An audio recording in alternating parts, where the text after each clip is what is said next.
The following production is part of the Play Some Video Games podcast network.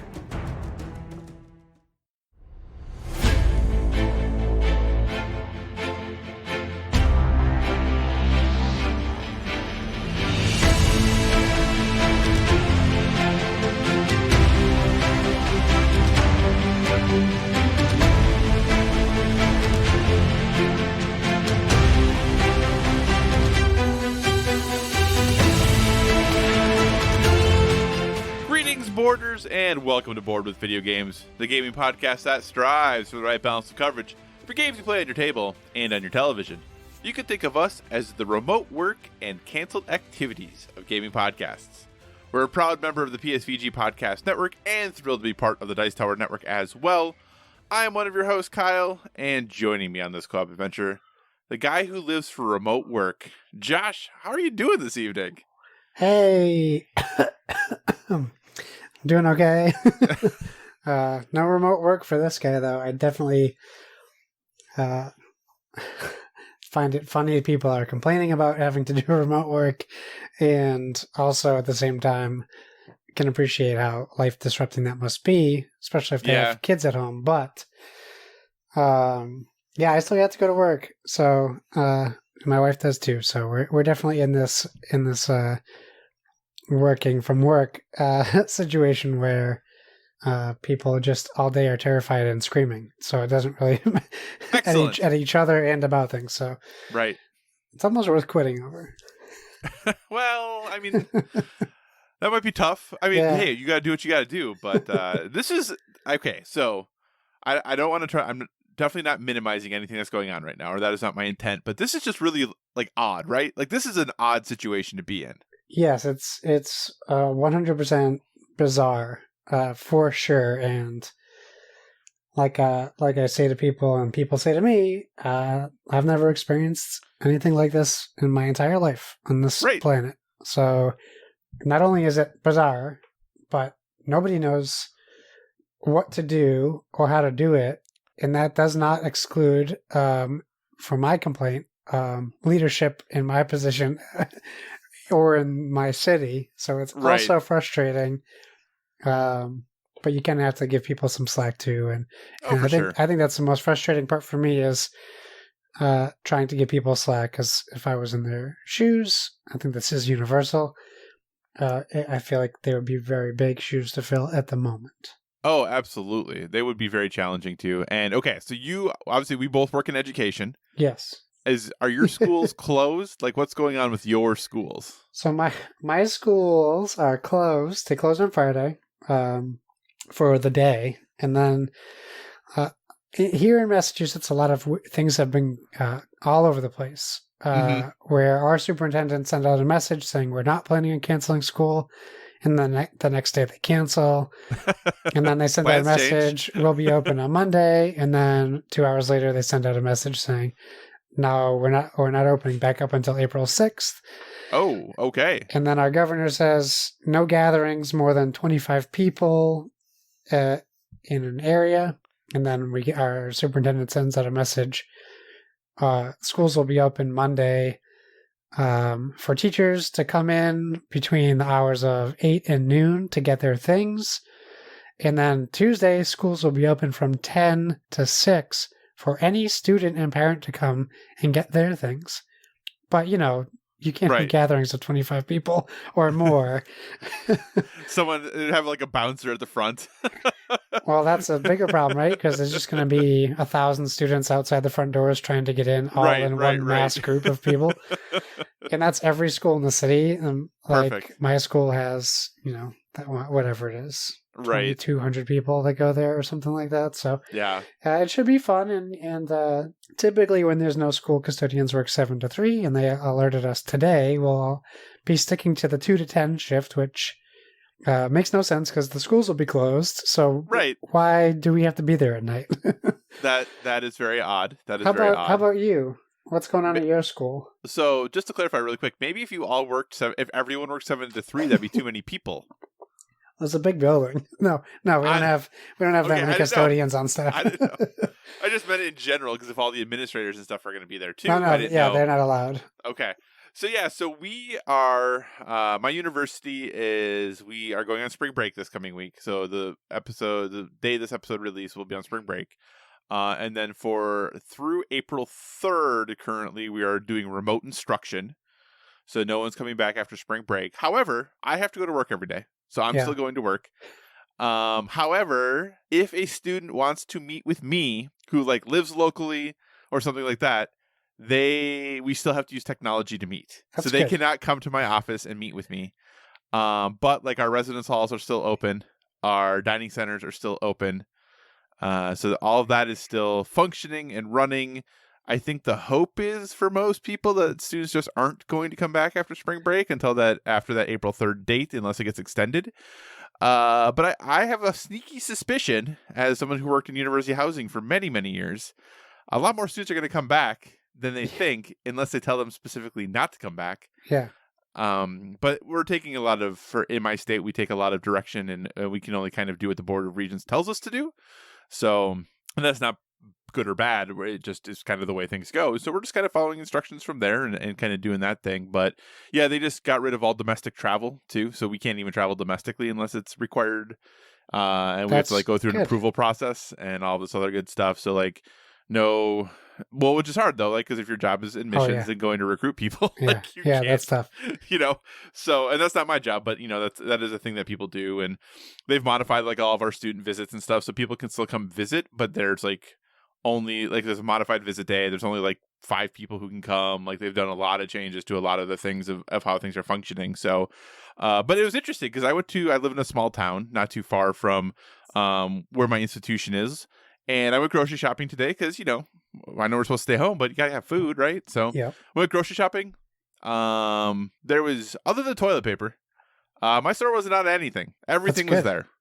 All the produce you wanted, all of everything you wanted was there. So apparently my town's like, whatever.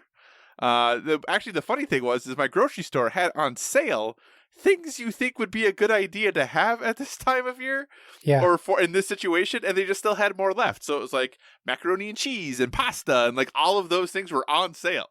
It's funny because at my store, you could see that they ripped off sale tags on things that were clearly on sale before we got there. So and today they just announced every restaurant is only allowed to do takeout orders now. No one can enter restaurants. Yeah, and I'm wondering how many restaurants they let know that before the governor went on live TV and said that. And if people were watching in the bar, right, and then just to get kicked out, like, I guess we have to go. Yeah, that is interesting. This is so unprecedented for at least in the United States, right? And maybe my ignorance and bias, and this is a thing that's happened elsewhere, but this is just very interesting. And I do wonder, what is the responsibility of corporations and all these other places when it comes to like worker pay and all of this stuff. Like if you're work in the restaurant business, if you're a server and now suddenly you can only do takeout orders. Yeah, it's bad now news. What? It's bad news for a lot of people, unfortunately. And because it is unprecedented, I don't think there is any like legalese for companies to have to follow to pay their employees. Right. So it's unfortunate. And like, we were complaining because today, we found out today, this afternoon, what we're supposed to be working tomorrow and for the for the week, and we have to figure out childcare and if daycares are even open, right? And like and it comes down to that too. Like your first instinct is to be like, well, they don't care about their employees because they're not giving people time, but you have to imagine that sometimes for this situation that might not even cross their mind yet. Like it might have crossed their mind on Sunday at 5 p.m. because they have to deal with getting lunches to kids, figuring out how to get homework to kids, and then they go, oh man, what about our employees' kids? Right. So like, who knows? Or I want to give them the benefit of the doubt because it's a crazy situation, but right. Well, that's the hard thing too, being in, and we won't talk about this for too much longer because obviously we're supposed to be talking about games, but obviously this is kind of a big thing. But that's the big, obviously like I talked about, my university has residence halls and dining centers, and those are still open. And some people are really upset about that. But, on the flip side of that, we have international students. So if we just closed everything, like where do they go? We have, students who have situations where they might not have a home to go to. So if we just close these residence halls or like go figure it out, like what are they supposed to do? Where are they supposed to go? How are they supposed to handle that situation? And so that's why you hope that when you have people who can be elsewhere, that they will choose to be elsewhere. Yeah. But yeah, and then it's like, what do you do for all of the employees? Like if we have a dining services, and then we have a ton of staff who like typically serve students, but suddenly those students aren't there anymore. They're not getting hours, so they're not getting paid. Like, do they have to take vacation? Like, how does all of that work? Right?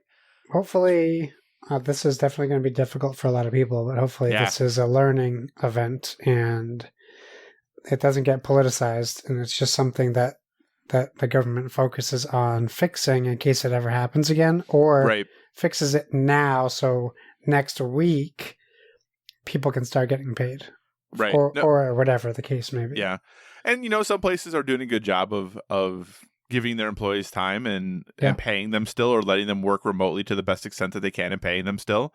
But there's a lot of industries where that's just not really a huge possibility necessarily. And, if a restaurant closes, it's not making any revenue. So how is it supposed to pay its employees? We just had one of the biggest breweries in the world, Treehouse, which is right near me. Right.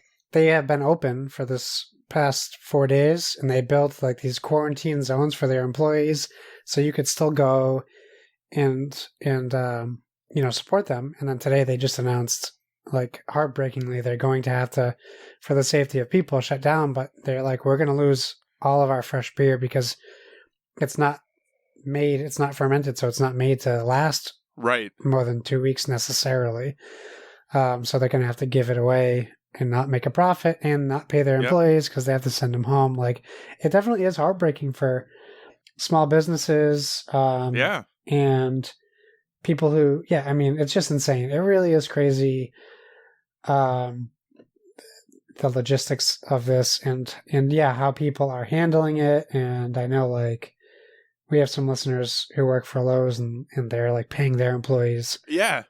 Which is really nice of them. That is nice of them. Very nice of them. You have people, I can't speak for you, but like who are in my spot where we don't know what's going to happen. Right. So like there's like this, like, it's just kind of all over the place. So if you are at home and comfortable and you can stay home and you're getting paid, I encourage you to stay home and enjoy, well, not enjoy, but like, try to keep yourself occupied. And then if you're not one of those people, like me, like Kyle, maybe, like my wife, like, just keep on, you got to roll with it, unfortunately. It's just something that we have to hope the best for.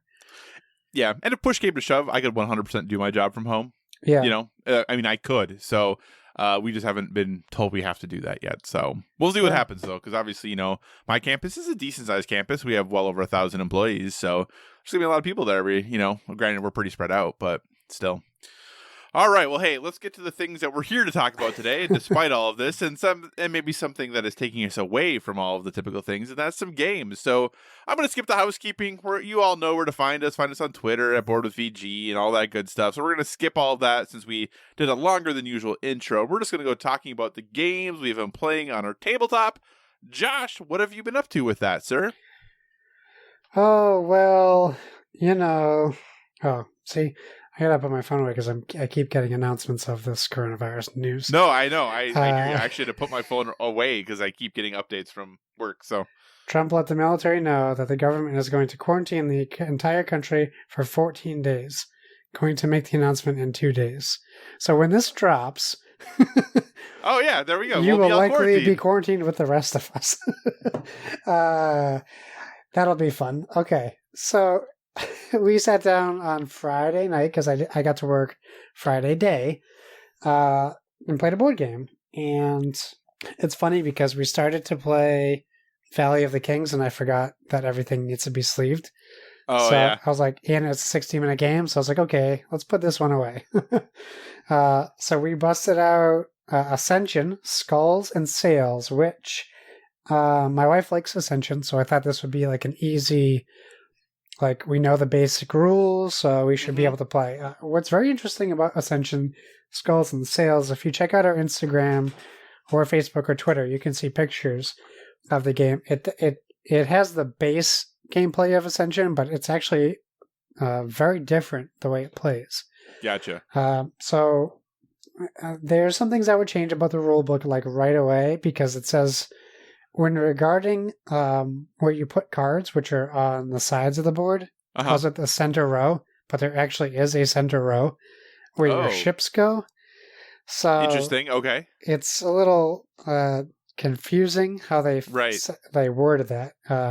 But that might be my only real complaint. There is a Kraken in the game, which is a level 9 power bad guy. If you know Ascension, that will make sense to you. Yep. I'm sorry if I don't explain Ascension rules to you. Then I'm kind of going based on the assumption that people know how to play base Ascension without explaining it. In the game, essentially, you pick a ship, and the ship is just how you like to look. It does not give you any bonuses. Like mine was like a giant sea turtle, which is pretty cool.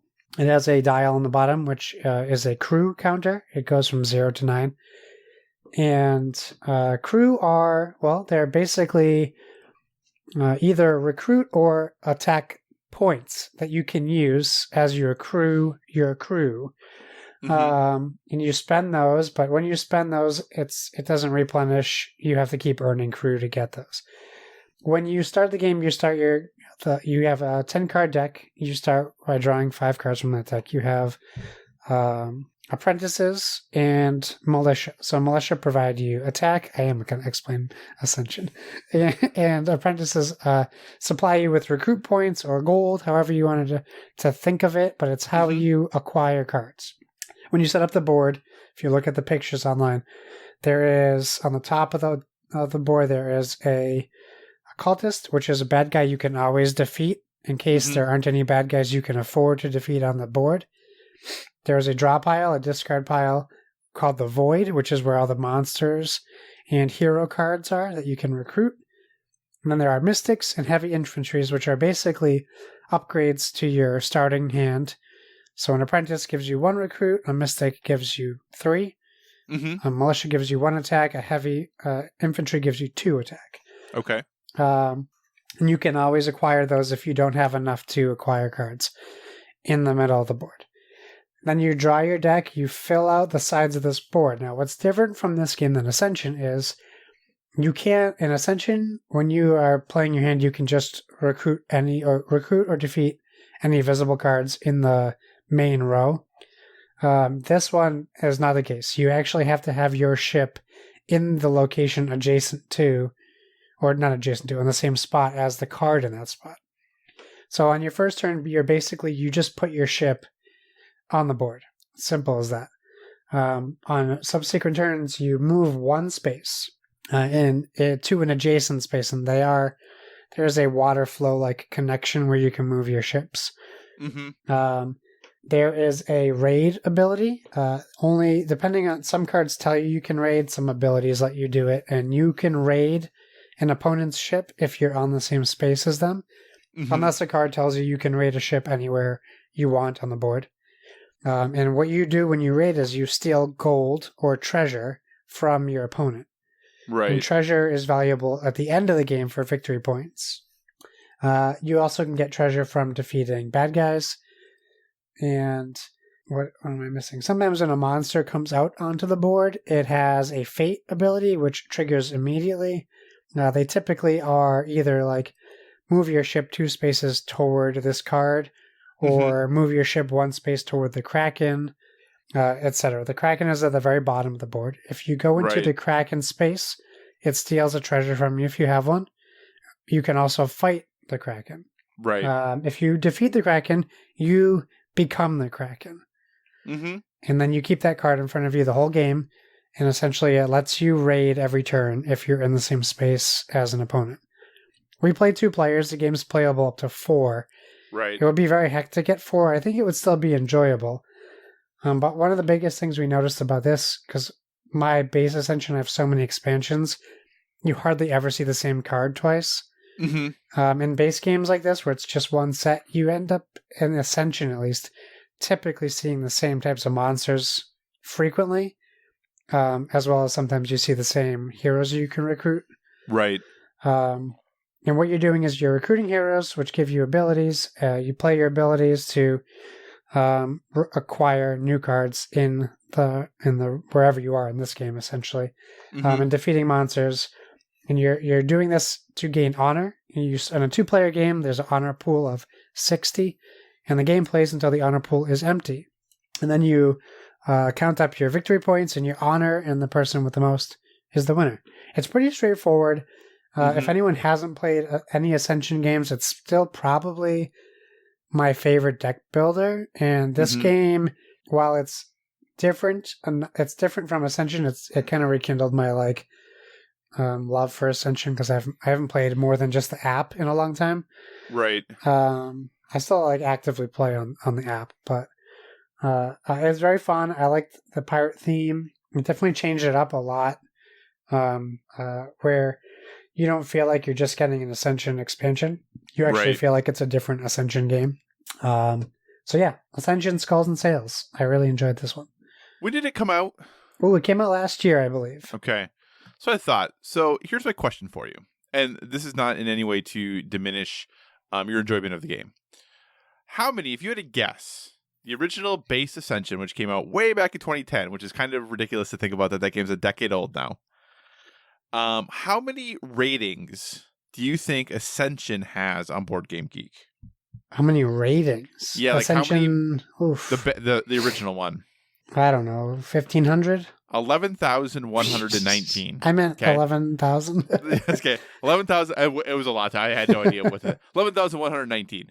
How many ratings would you guess Ascension Skulls and Sails has? Also, let me tell you, that was fake news what I told you at the beginning of our starting, apparently. Which is what happens in pandemics, apparently. Lots of fake news comes out. Yes, it's true. Well, what you're making me think is that there would be a lot more based on your questioning, but let me guess, 150.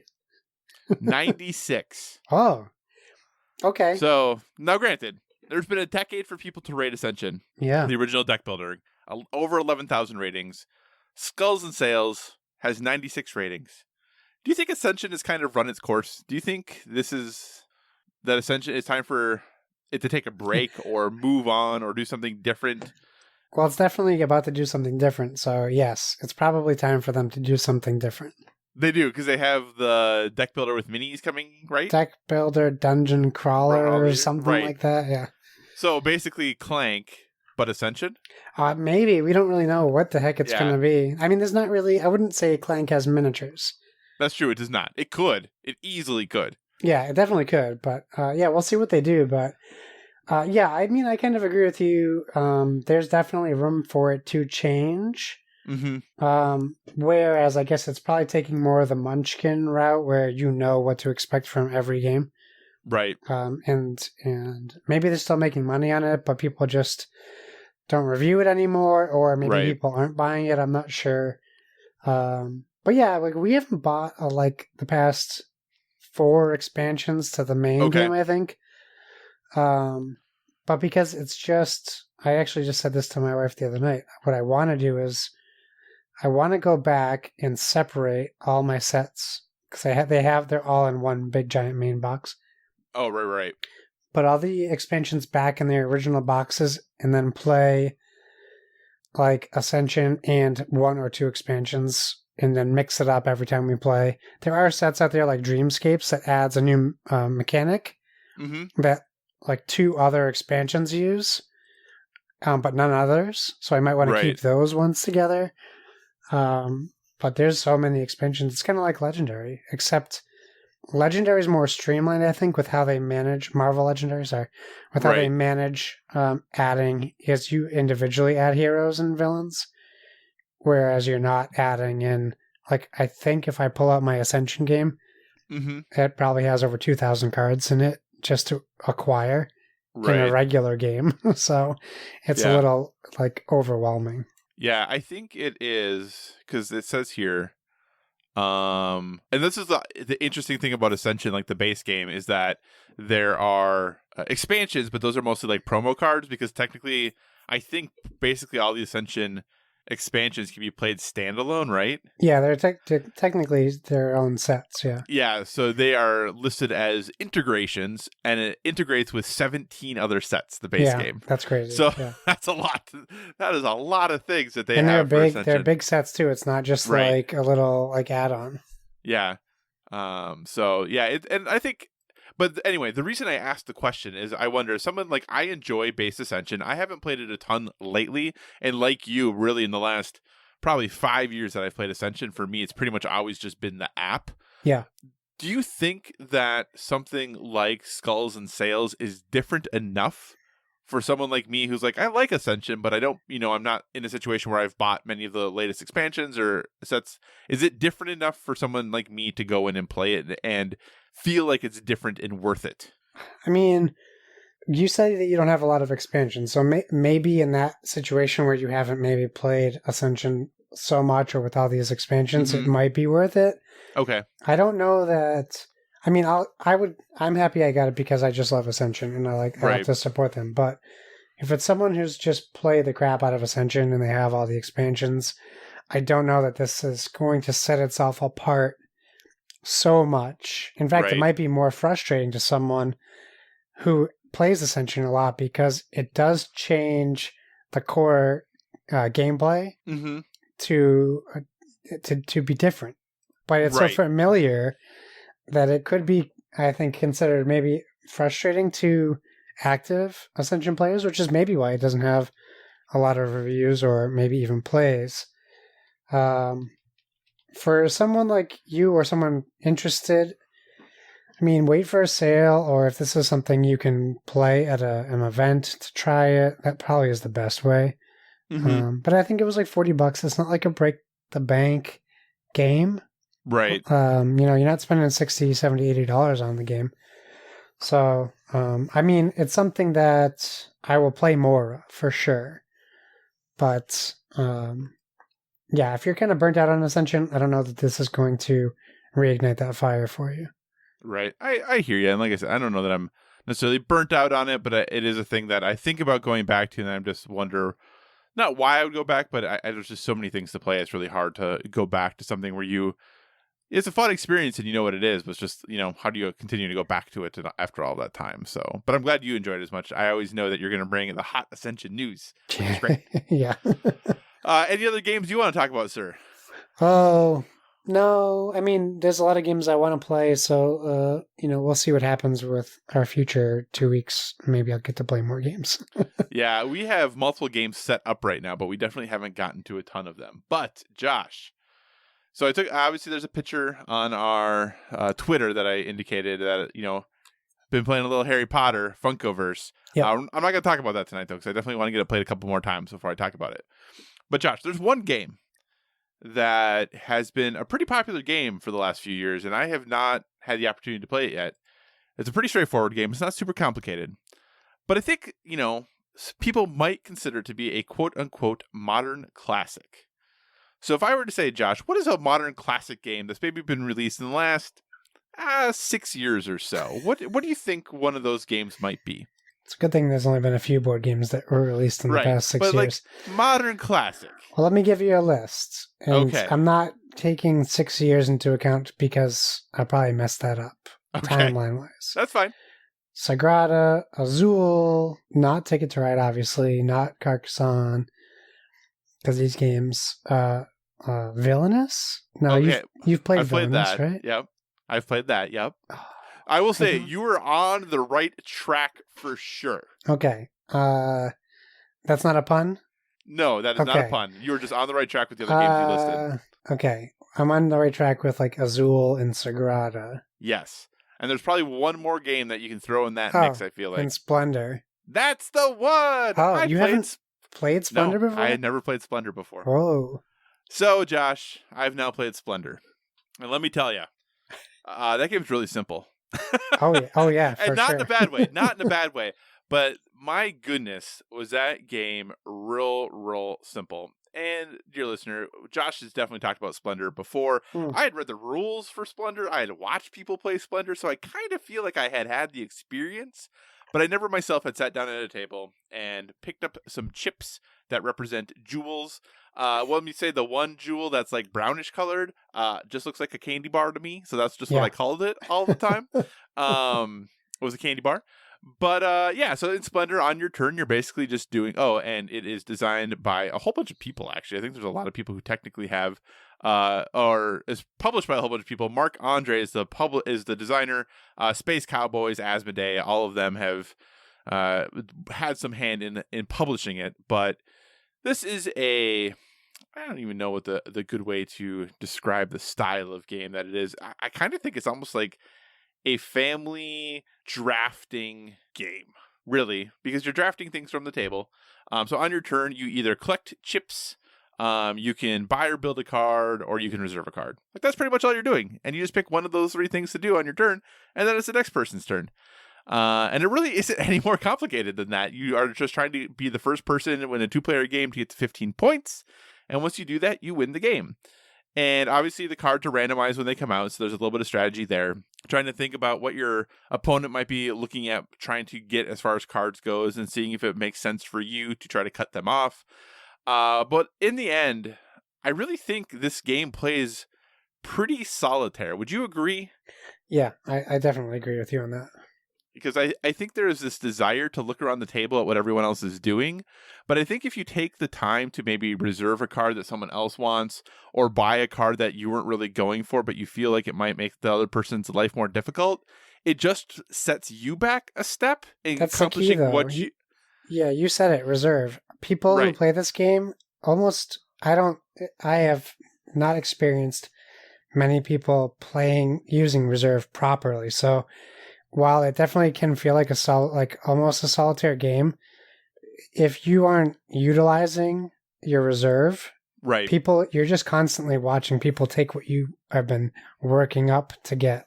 Yeah, I could see that, I guess. And maybe, how many people have you played this with? Have you played it with 4? No, I've only played it with 2. At least, right.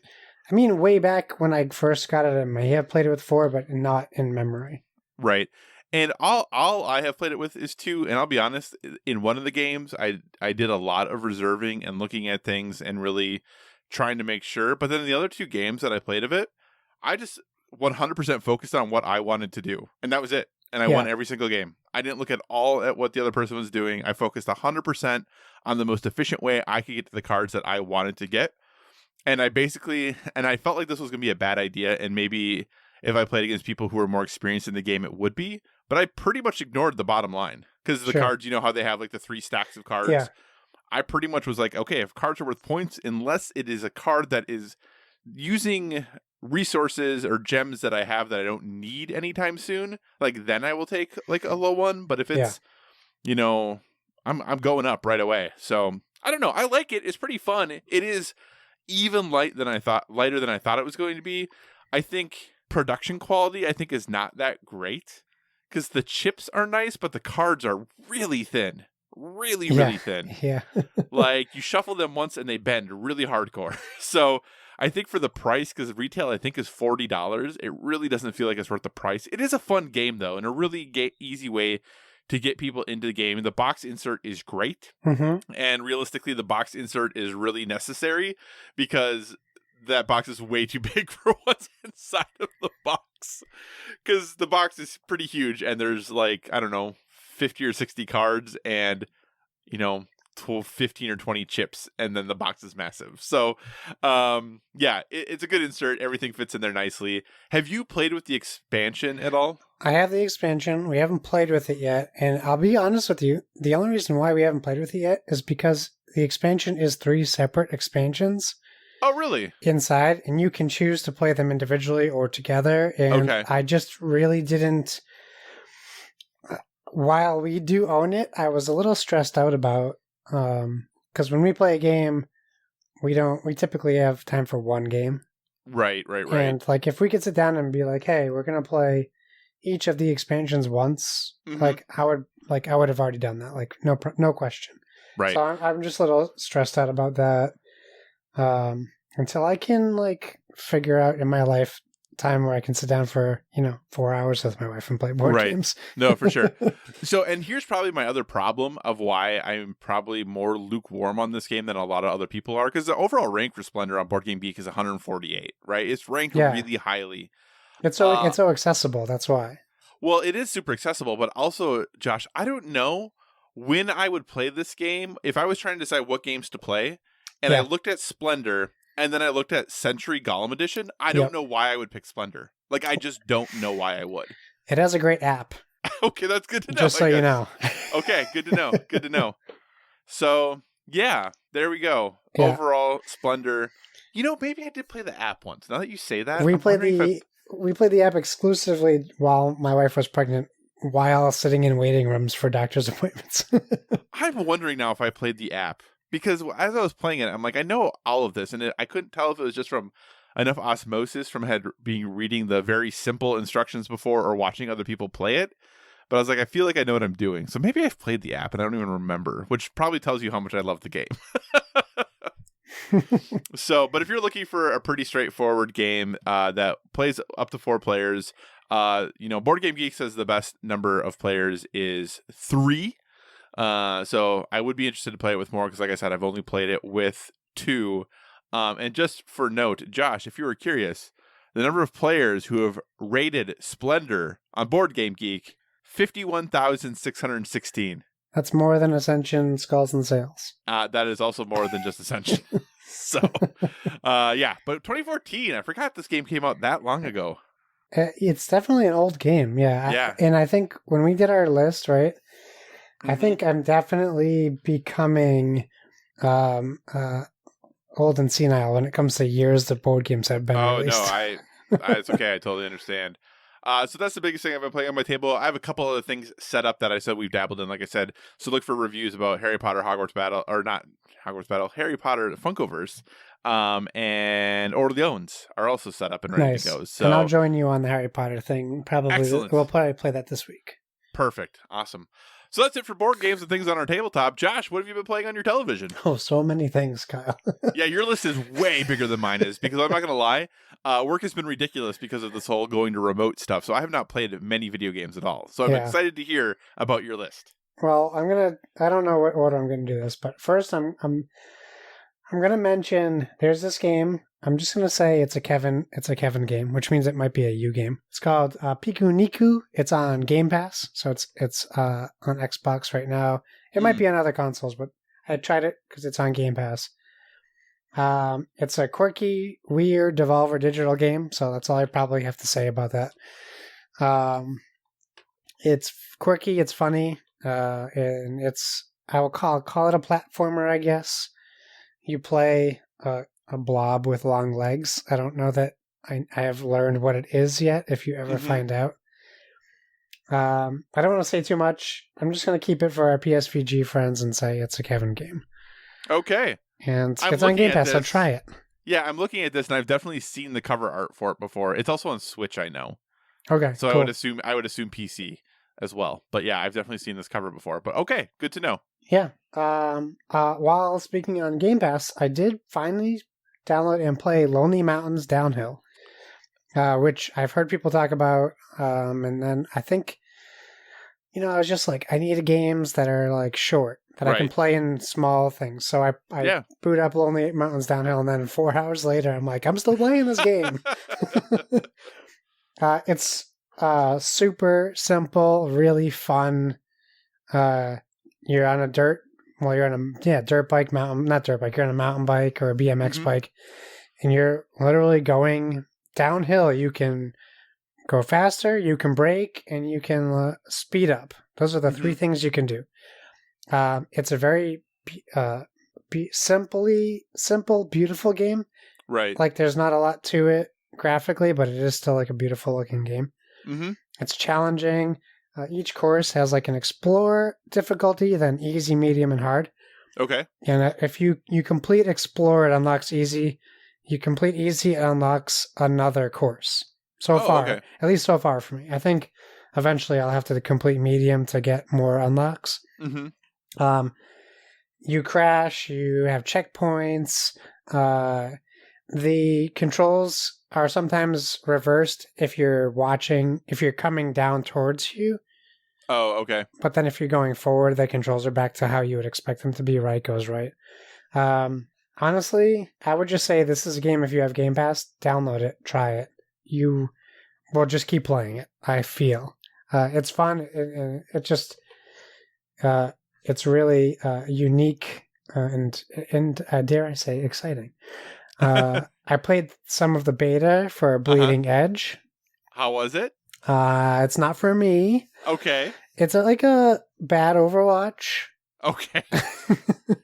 That's some great praise. It's got Overwatch vibes. I don't want to call it bad. It's just not.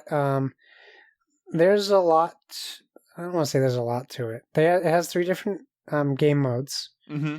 The characters are very diverse, but they still have like the healer, the tank, and the attack characters. Right. Each character has 3 abilities. I believe some of them have a special on top of that. Mm-hmm. I don't know. Like, there's this thing like if you want to traverse the map quicker, you can use a hoverboard, but it takes so long to even get your hoverboard going that I don't feel like it's worth it by the time you're traveling the speed unless it's a really slow character I haven't used yet. It's not bad. It's just not a game that I need in a multiplayer like shooter. It's not even a shooter in in that genre, that Overwatch genre. Except it's third person. It's not first person. Mm-hmm. But try it. I mean, if you can do the beta or you have Game Pass, because it's coming to Game Pass, you can give it a shot. Speaking of Game Pass, go ahead. I was like, because that's out fully this month, like in a week or 2, isn't it? Yeah, I think it's out pretty soon. I'm not 100% sure. Speaking of Game Pass, so Ori and the Will of the Wisps dropped last week, and I thought, well, I should give Ori and the Blind Forest another shot. So I downloaded that, I started playing, and I was actually enjoying it quite a bit until I got to this one spot where I just died like 30 times in a row, and I had Celeste flashbacks. I had flashbacks of every platformer game I've ever hated. So even the beauty of Ori couldn't keep me playing. I stopped. I immediately quit and uninstalled it, and then I tried Will of the Wisp just to see if I would enjoy it more. I only got into the opening for Will of the Wisp, and then I had to be productive with my day. So I don't have more on that. Okay. So stay tuned for that. Moving on. I played some more GTA 5 with Lucas from Fluxtaposed and PSVG Prime fame. And it felt real good, actually. We actually found a chat client that works for us now, so we can hear each other while we talk. That doesn't kill system resources. And we actually did a mission that was like relatively challenging, but we had a lot of fun. Right. I think we're finding our stride. So now, like, we have our own little crew. Very our cool. own little PSVG clan, and we're just having fun. So, and that's on PC, by the way. So if anyone wants to try to get in on GTA 5 on PC with Lucas and I, typically on Saturday nights, let me know. So are you playing with a controller when you play? I am. I've tried the keyboard. The controls for GTA 5 are just so different than most action shooters, right? Especially with like what runs and how you run, like tapping the button. I just find it, because I don't play PC enough, it's so foreign to me that I always end up messing it up. Right. But because you can just pick up the mouse, I do use it for like navigation and menus. Gotcha. Okay. Which is nice. Lucas does play with keyboard typically. Where are we here? Okay. I have played Call of Duty Warzone on both consoles now. I'm not good at it.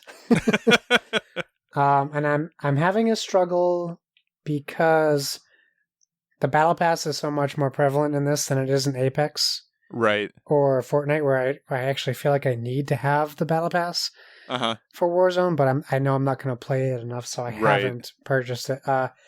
What I can say is I really am like dying to play with people I know. Okay.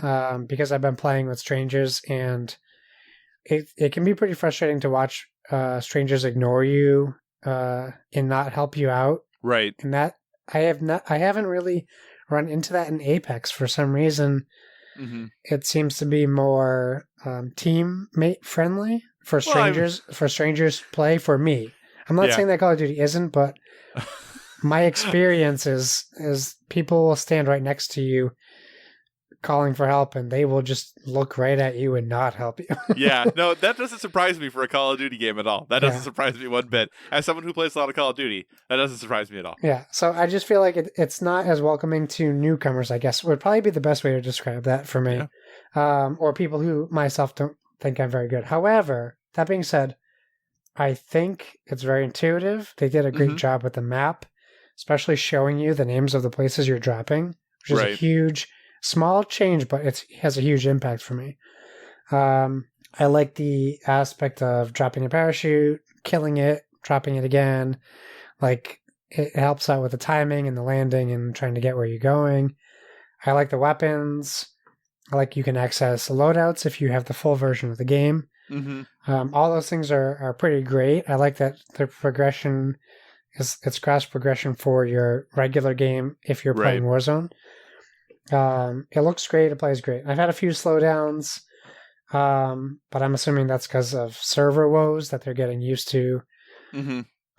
But otherwise, I really enjoyed it, and I'm really just dying to get in on some games with the PSVG crew and play some fun games, and that's just a time issue right now. And last, but certainly not least, my commitment at the beginning of this year was to play my Switch more. Yes, it was. Not only did my wife just buy a new Switch, the Animal Crossing one, when she was going to Target to get toilet paper, but they were sold out, and she saw a line and wondered, what's this line for? Oh, it's for the Switch. I think I'll get it. There you go. Even though she just bought a Switch Lite. So, if anyone wants to buy a Switch Lite from me at a pretty good price, hit me up. I got Super Mario Maker 2 2 days before Mario Day, so technically I spent $20 more than I should have because I wasn't thinking. Yeah.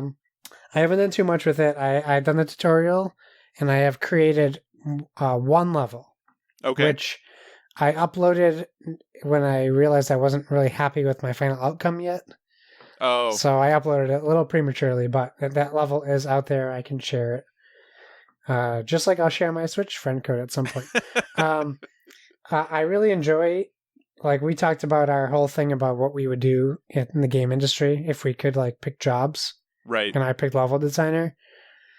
Like, this game it's just right up my alley. You design the level, and then you play through it, and then you change what didn't work, and then you play through it again, and then you make tweaks.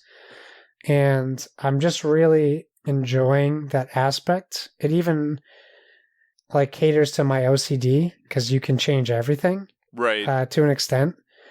So I'm having a lot of fun. I'm still like learning how everything works control wise. But the first level I did was a like Super Mario 3D Land level, so it was like the I guess you'd call it the new traditional Mario game. I don't know what level I'll do next because you can do Mario 3, original Mario. Oh, I did like the Super Mario Land one, not the 3D World one. So you can do all those. So I'm really looking forward to trying out more. I did a regular, standard level, forest level. I think I'll do like an underground level or water one next. Gotcha. Okay. But I'm having a lot of fun. It's great. And I even pitched it to my friend who was over for my son's birthday when they're trying to get their son into the Switch. And I was like, this game is like perfect for creativity. Like, right. If you want your son to learn how to be creative in gaming, this is awesome. This is a great game for that. And then my buddy like immediately saw I had Diablo on there and started playing Diablo. But yeah, those are all my games, and there was probably more that some PC games I left out. So a little of this, a little of that, because I tried the NVIDIA thing that we talked about. Yeah. The GeForce thing. I played Gloomhaven on my phone. And I played, I can't remember what else I played. Another game on my phone, and it worked and it worked real well. That's good. So I can play Gloomhaven on my phone now through Steam, so that's pretty cool. That is cool. Yeah, so my video gaming has been a lot of the things I've talked about in the past. Obviously, there is an Overwatch event going on right now, so playing a lot of Overwatch when I'm playing games, and also still working my way through the Division 2 again on PlayStation this time.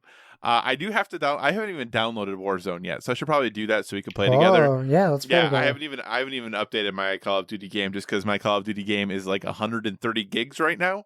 It's ridiculous how big that file is, and now adding another 20 gigs to it for Warzone. Woohoo! Which I shouldn't talk though, because I think Division 2 is well over 100 gigabytes as well. Yay for the future of games when everything is 4K textures. This is gonna be so good.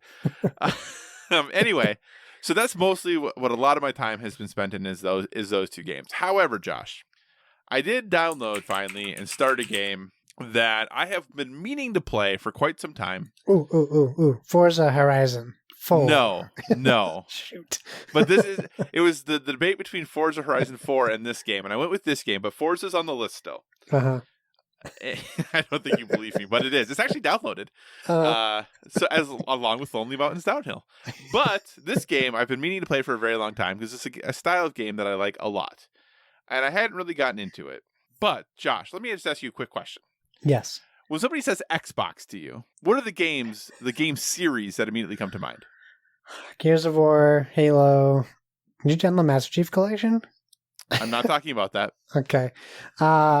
Gears of War, Halo, Azure, that blue dude, Fable. Okay. And Forza, right? Yeah.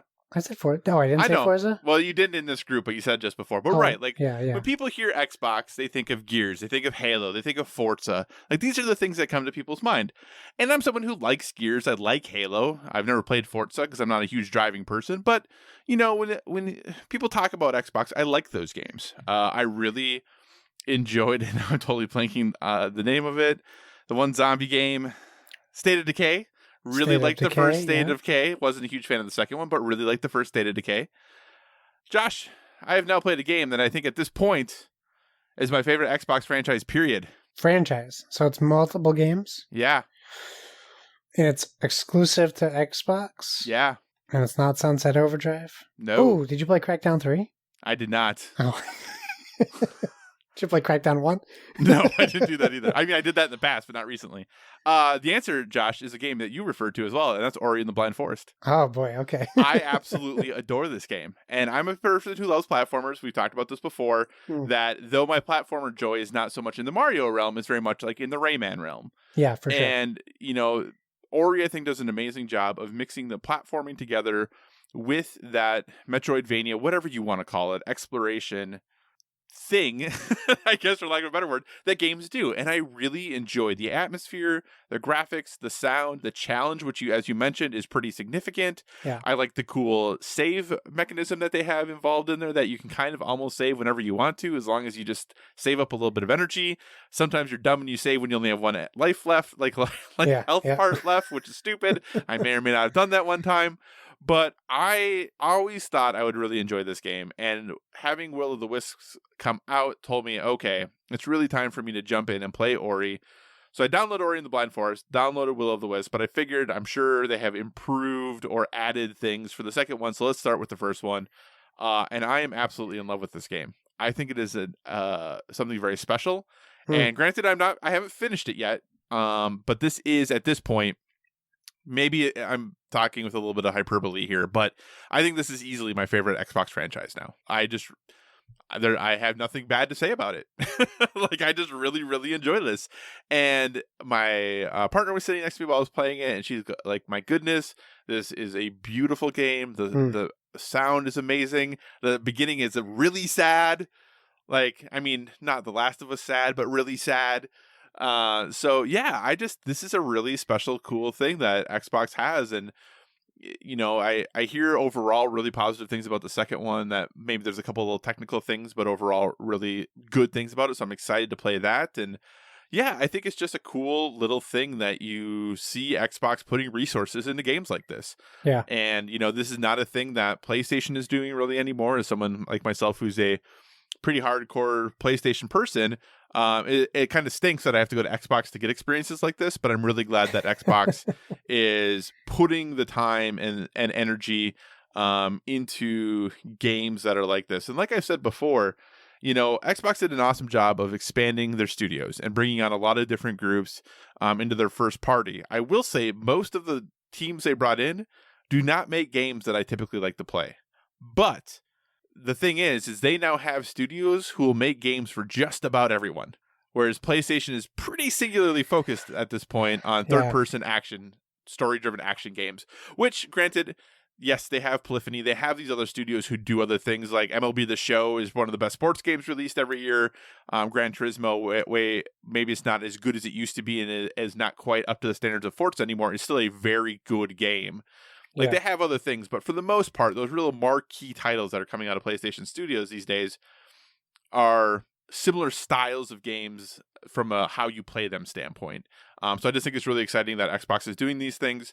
So yeah, Ori, I think it's great. I'm going to keep playing it.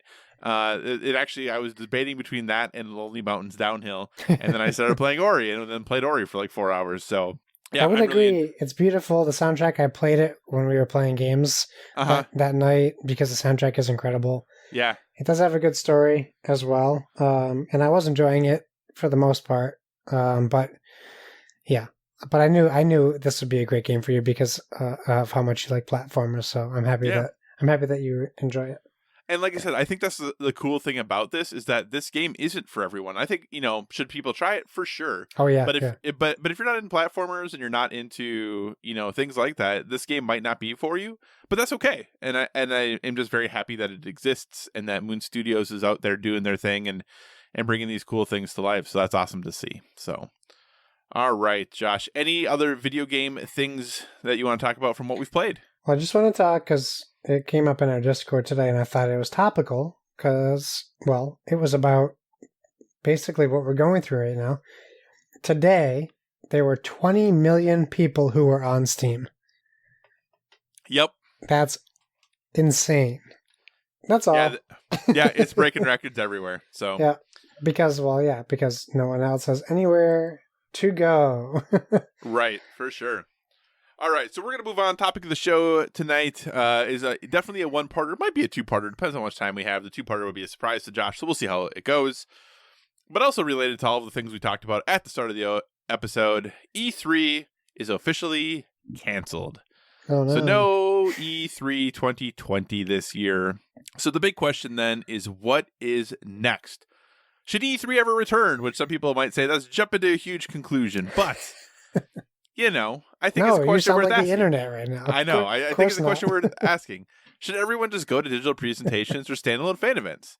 Josh and I are going to solve the E3 problem. So we're going to come up with what should happen, what we think is going to happen, just for the rest of this year, what the company should do, but also then moving into the future, if E3 should or should not return, if it does, what it should look like, all that good stuff. So to start with, Josh, when you first heard the news that E3 was gone, and I'm going to actually put a pause on this really quick, board gamers... I understand this is not a board game thing, but at this point, we haven't had a major board game convention canceled yet. But we also have fixed board game conventions just recently. We have fixed that. We did do that just recently. But if like Gen Con or anything like that, Origin, something like that gets canceled, obviously we would talk about that. I feel like they're going to too.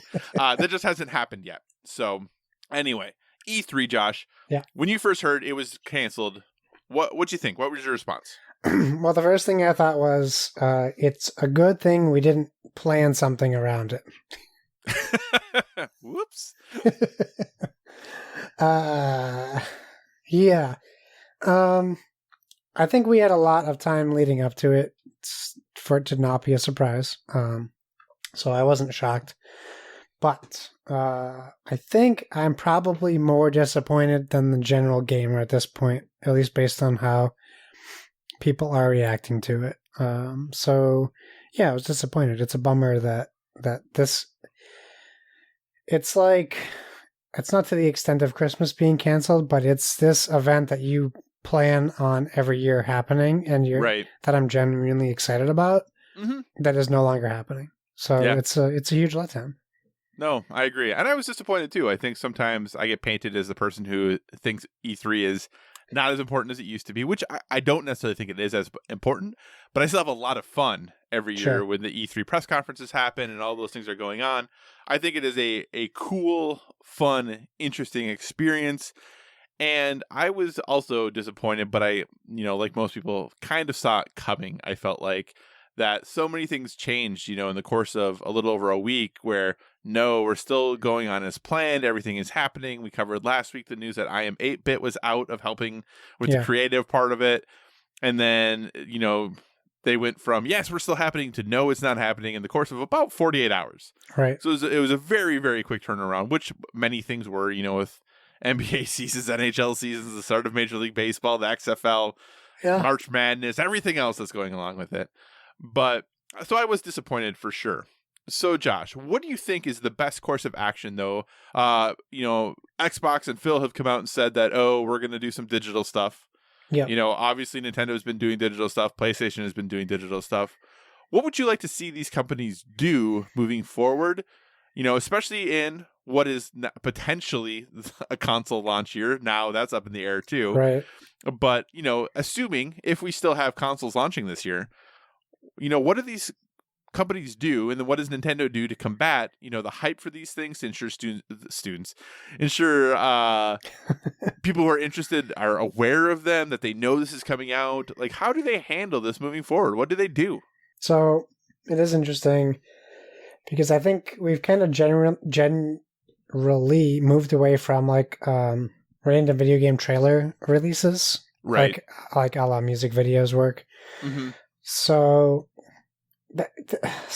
when you said it, like the first thing that popped into my head was like, we are now at a point where I don't know that Microsoft or Sony can put something together right now because they don't know, just like we don't know, right? So right.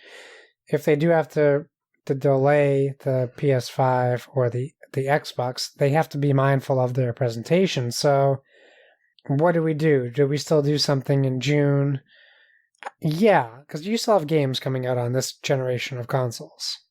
And Microsoft is probably a little easier to navigate than PlayStation because they've already said, like, we have 2 years of non-exclusive games, and we know PS5 is going to have exclusive console games. Right. So it'll be trickier, I think, for a PlayStation to work around that aspect of it. Like, just if you were just to put out, like, a presentation for video games releasing, it'll be harder for PlayStation to navigate that, to have comparable titles, which isn't necessarily the most important thing. But if you're trying to get volume out there and you're not going to show consoles, you need to be able to show games. Right. But what I think is going to be important isn't how many conferences, if there are any, if they're digital, whatever it is. I think it's going to be, if someone does it, everyone needs to do it. So, like, even if, like, Ubisoft's like, hey, it's June 8th, whatever the date is, we're going to put out a 35-minute Ubisoft digital presentation. I think it's going to be very important for Microsoft and Sony and Nintendo and all these people to come out and do something in that window of things for the consumer. It's not going to sell consoles. Right. It's not going to kill them, but I think when you want to keep your customer base engaged, it's the people who put something out that are going to get the attention. So, like, if Xbox did a digital direct and Sony didn't, I'm not saying Sony's going to lose the console war. They're not, but it's going to put in people's minds, I'm very excited about these Xbox games I saw. Maybe I'll go pre-order it. Maybe. And if Sony puts one out and Microsoft doesn't, I think that it's just a small fraction of sales, but it's still the first sales, potentially, for whoever's trying to make headway in this competition. And even though Microsoft said they're not competing with Sony, right, they are as far as consumers are concerned. Maybe they aren't in their business meetings, but consumers are still pitting them against each other.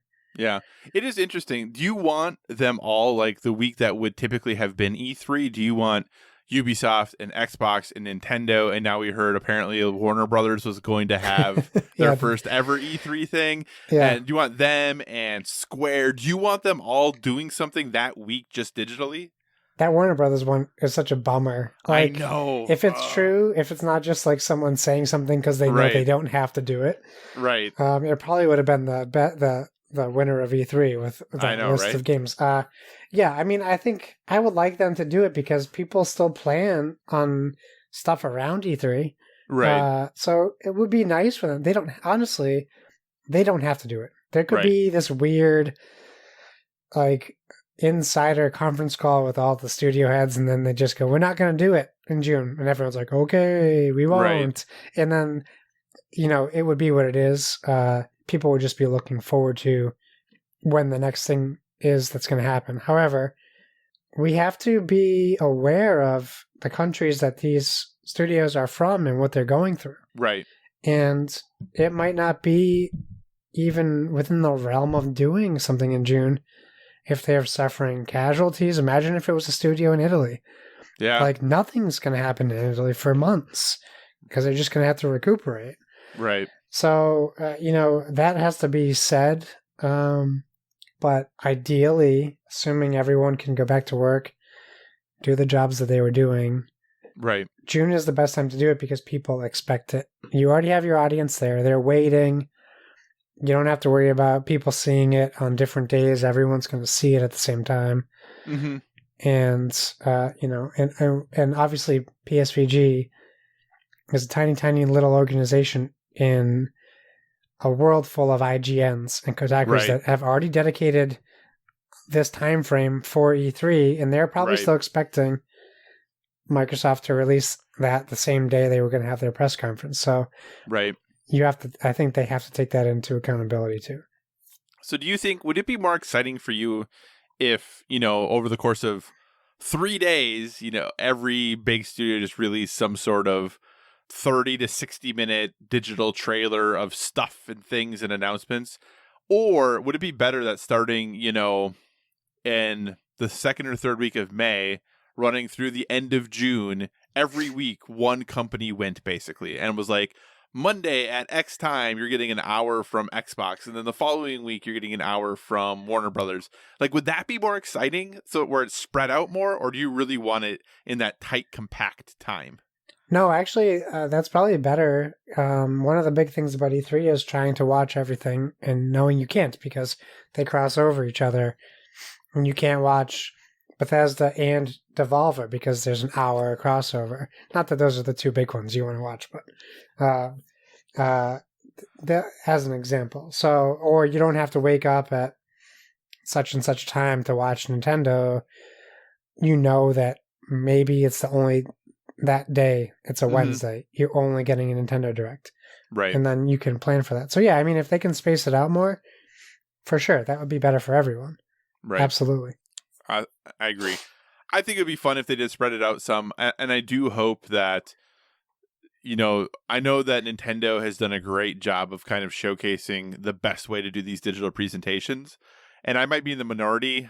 I do think the 90 minutes to 2 hour conferences were a little long, like those were starting to get a little long in the tooth, but I would take a solid 60-minute video presentation that, went in depth on some things, but then was showing trailers in between. I would totally be down for that, and I hope that's something that, they're really considering doing, and that they don't just think that they have to do something for only 20 or 30 minutes. Right. Because I would like something a little beefier, a little heavier.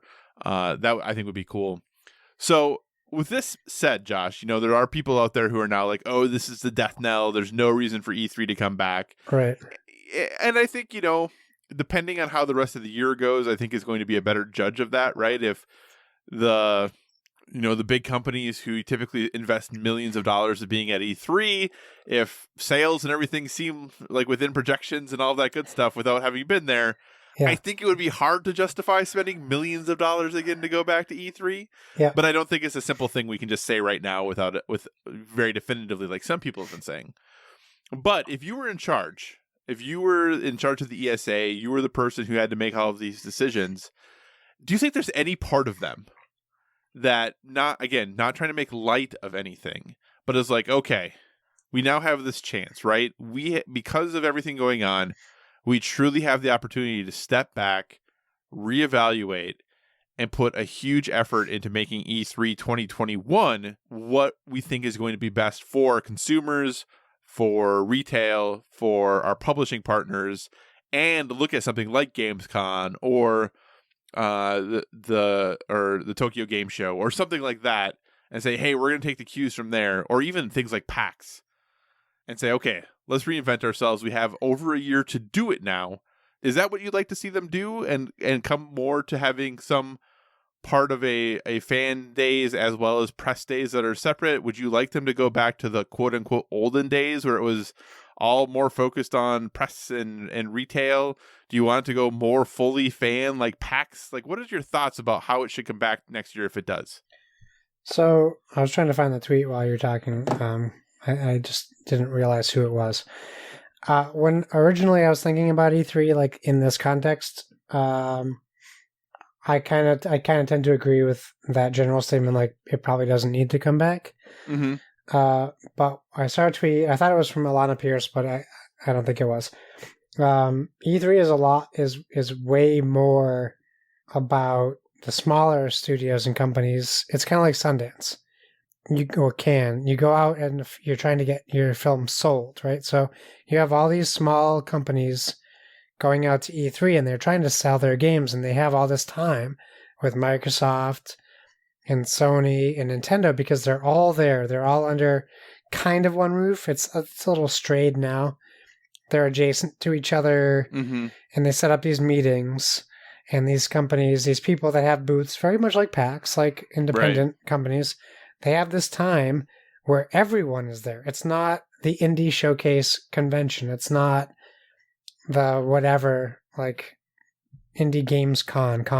It's this place where you're on level footing with Microsoft and Sony, and people who go to see Microsoft, they're going to walk by your booth. They might not play your game, but they have access to your game. Mm-hmm. And those are the people that are really going to hurt. Like, they're not spending millions of dollars on a booth. They spent, $300 for a plastic table and an awning, Right. And those are the people that are really going to hurt. So if this was a thing that E3, and obviously they had some issues with E3 themselves, had their own issues getting things up and going, and maybe some integrity issues and things like that. Right. If the ESA wants to keep doing this, maybe get some different coordinators. Mm-hmm. And if Microsoft and Sony say to them, we're not going to come next year, maybe try to change the focus of what E3 is. Right. Or rebrand it so that people still go. You need people to show up. So maybe you give Microsoft money to come. Now, Microsoft's still there. Maybe they're not going to do their huge press conference, but they're still bringing people in. Right. And then that way you still give, I'm blanking on the word. You give these small companies access to people that wouldn't normally see them or wouldn't normally go to a PAX because it's, E3 is E3. So I don't know. It's very tricky.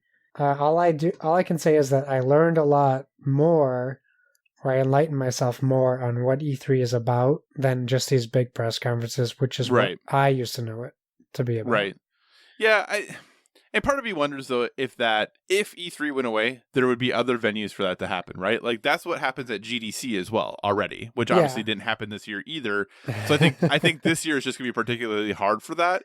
Yeah. But if E3 went away, like, you still would have GDC in theory. You do have, and then maybe things like PAX for US-based developers become more important, and that maybe Microsoft and Sony make a bigger point of going to PAX.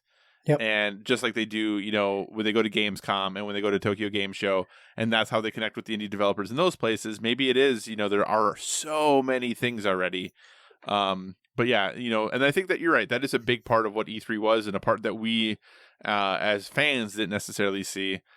I think potentially there's different ways for that to happen. I don't think that E3 is the only way it can happen. Sure. And maybe it is, you think about like the Indie Mega Booth. Maybe the Indie Mega Booth starts being someone who puts on a small show like once a year that you have quote unquote buyers or people from Nintendo and Microsoft and Sony and Devolver and whoever coming to try to sign games, right? There's potentially other ways these things can happen.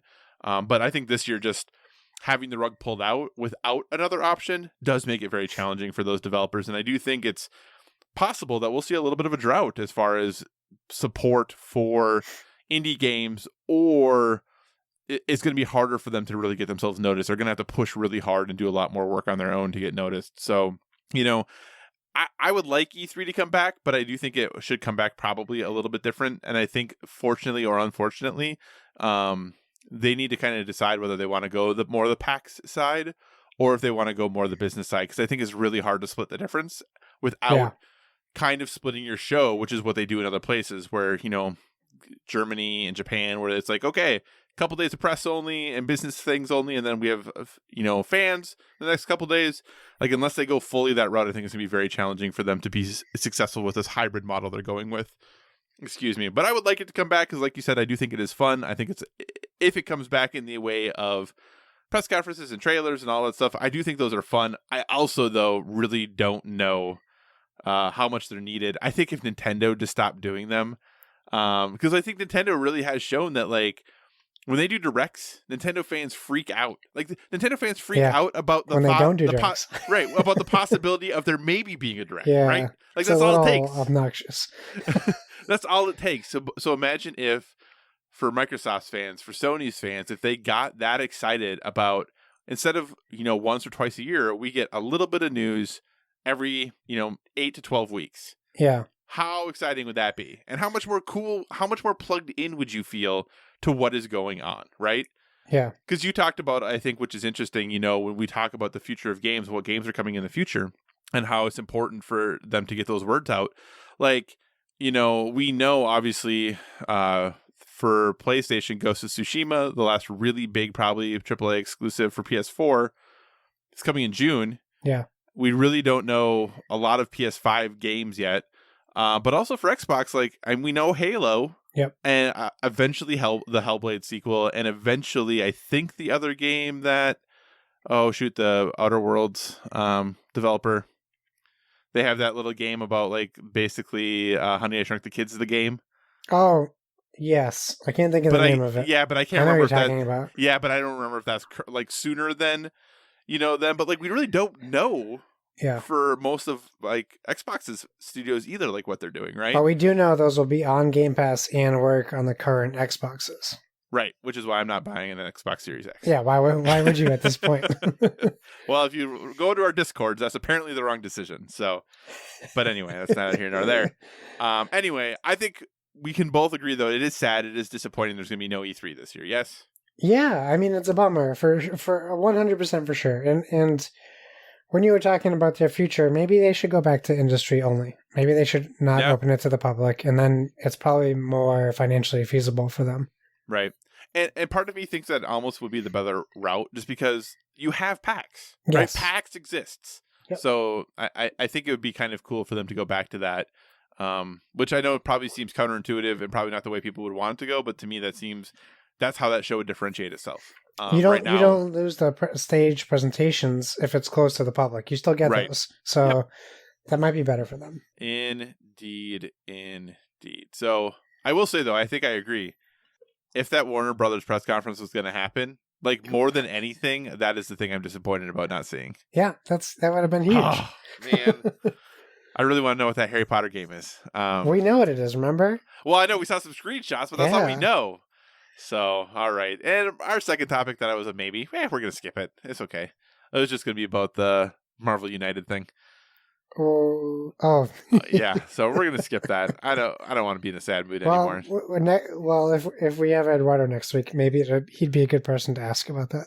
That would be excellent. So, All right, so we're going to move on to listener questions. We do have basically some feedback to a question Josh asked out on the Board with Video Games Twitter.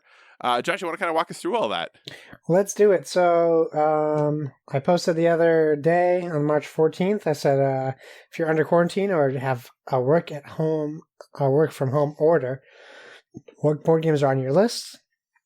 At least one of us, maybe both, have had their work schedules changed, and now I can say both. Well, kind of. I guess my work schedule is not changing tomorrow. It's the same. So Splig replies, I'm hoping to modify easier stuffed fables to play after nap time. Kevin Austin says, did Defense Against the Dark Arts today. There will be much more. He wasn't wrong. There was more. There was. Coach Hulk, a man after my own heart, says, Risk, of course. It's been a long time since I played Risk. I really need to play that again. Agreed. I might jump back into Risk Legacy. I still have an unplayed version of it. Skinny Matt, he says, no work schedule changes yet, and I know that has recently changed for him, so looking forward to see what Matt's playing.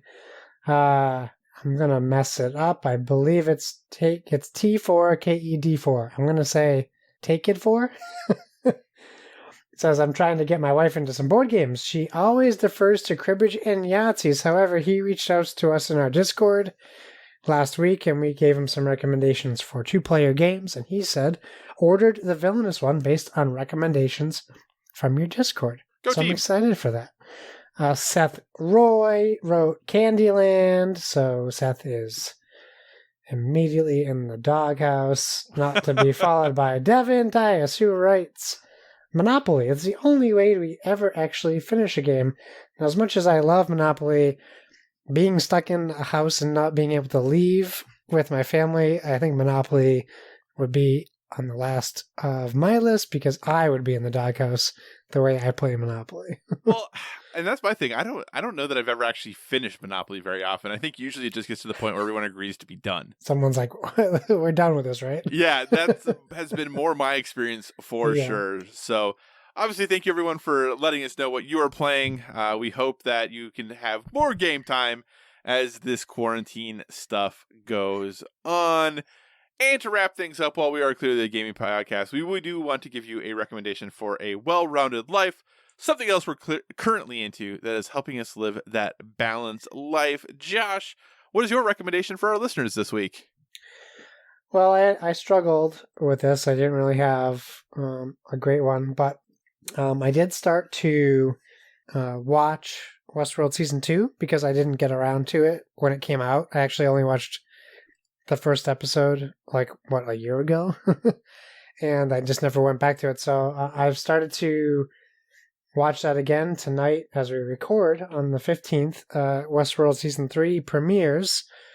So I can tell you from Season 1, at least, that is an excellent show, full of incredible acting, very cool music. It's beautiful to look at, and really plays on this very interesting theme based off of our old 70s movie. So, check it out if you have HBO, or you can get access to the first season on DVD or Blu-ray.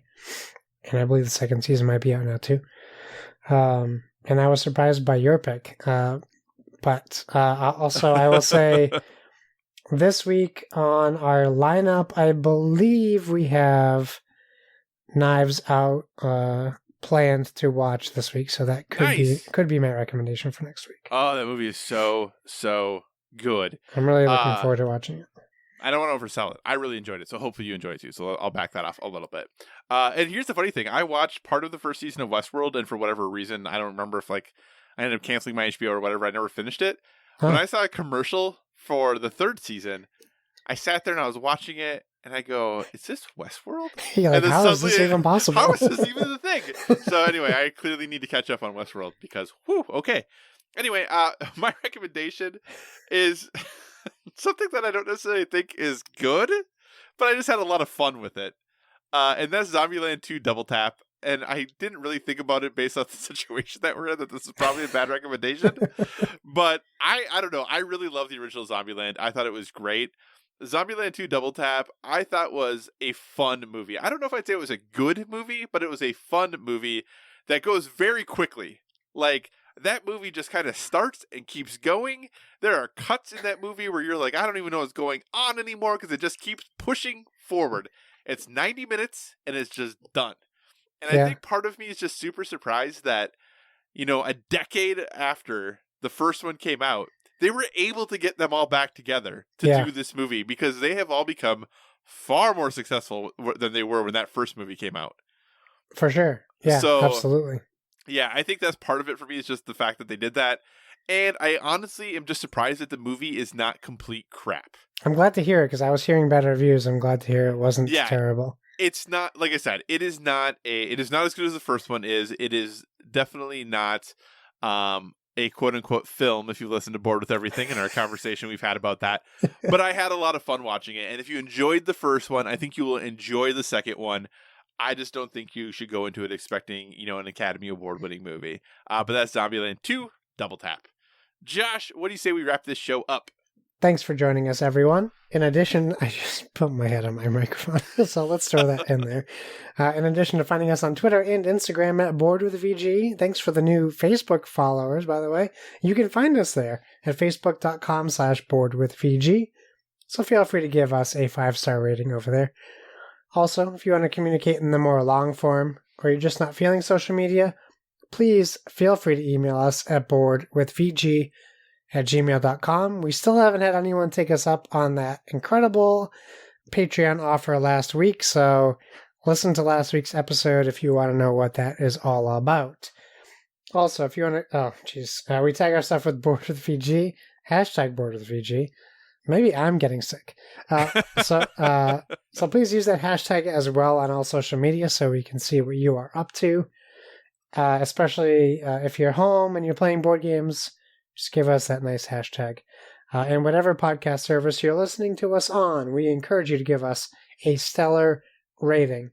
That is, whether you're downloading us from the PSVG feed, the Dice Tower Network feed, or our very own standalone Bored with Video Game feed.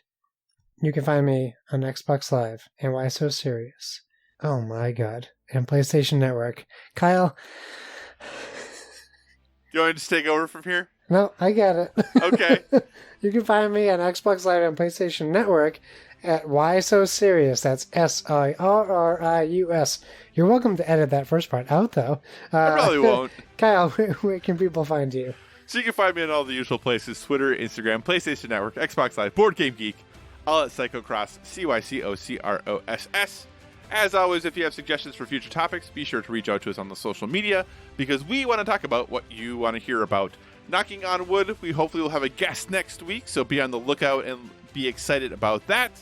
But remember, everyone, whether it be board games or video games, never stop gaming.